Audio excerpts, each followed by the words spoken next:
Iran Israel के बीच के तनाव ने युद्ध का रूप ले लिया है। ईरान ने इजरायल पर हमला बोल दिया है। शनिवार देर रात ईरान ने इजरायल पर ड्रोन और मिसाइलों से हमला कर दिया। इजरायली सेना ने इस हमले की जानकारी दी, जिसके बाद से पूरे विश्व में चिंता दिखाई दे रही है। तो आखिर क्यों ईरान ने किया इजरायल पर हमला? देखिए ये रिपोर्ट। ईरान और इजरायल के बीच लड़ाई शुरू हो गई है।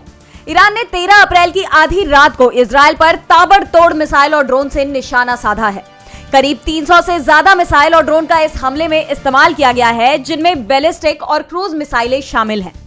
जेरूसलेम सहित इजरायल के कई शहरों में धमाकों और सायरन की आवाज रात भर गूंजती रही।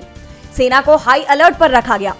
ईरान ने अपने कदम का बचाव करते हुए कहा कि उसे आत्मरक्षा का अधिकार है। उसने अपनी कार्रवाई को ऑपरेशन ट्रू प्रॉमिस का नाम दिया है। दरअसल 1 अप्रैल को सीरिया में ईरान के वाणिज्य दूतावास पर हमला किया गया था।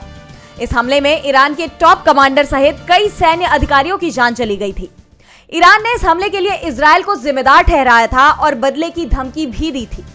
और अब ईरान की तरफ से कहा गया है कि उसका बदला पूरा हो गया है। अगर इजरायल फिर कोई कदम उठाता है तो वो इससे भी बड़ी कार्रवाई करेगा। ईरान का दावा है कि उसकी कई मिसाइलें इजरायल के अराद शहर में जाकर गिरी, तो कुछ मिसाइलों ने अल फाहम शहर पर निशाना साधा, जिससे वहां भगदड़ मच गई। और इस बीच अमेरिका ने भी इजरायल को चेतावनी दी है कि अगर उसने ईरान के खिलाफ लड़ाई का ऐलान किया तो वो उसका साथ नहीं देगा। यूएन में भी लड़ाई को लेकर चिंता जताई गई है।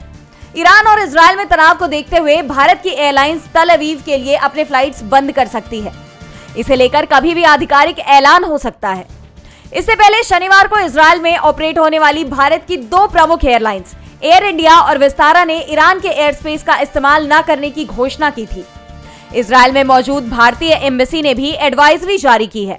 इजरायल में रह रहे सभी भारतीय नागरिकों को शांति बनाए रखने और सुरक्षा प्रोटोकॉल का पालन करने को कहा गया है। दूतावास ने कहा, हम क्षेत्र में तनाव पर अपनी नजर बनाए हुए हैं। हमारे अधिकारी ईरान की अथॉरिटी और भारतीय समुदाय के संपर्क में हैं। उनकी सुरक्षा हमारी प्राथमिकता है। इसके अलावा भारतीय दूतावास ने हेल्पलाइन नंबर और ईमेल आईडी भी जारी की है। सरकार ने भारतीय नागरिकों को इन देशों में ट्रैवल करने से बचने की सलाह दी है। आपको बता दें, ईरान इजरायल के साथ भारत का 1.1 लाख करोड़ का कारोबार है। ईरान का चाबहार पोर्ट भी भारत के लिए काफी महत्वपूर्ण माना जाता है। डीवी लाइव की रिपोर्ट।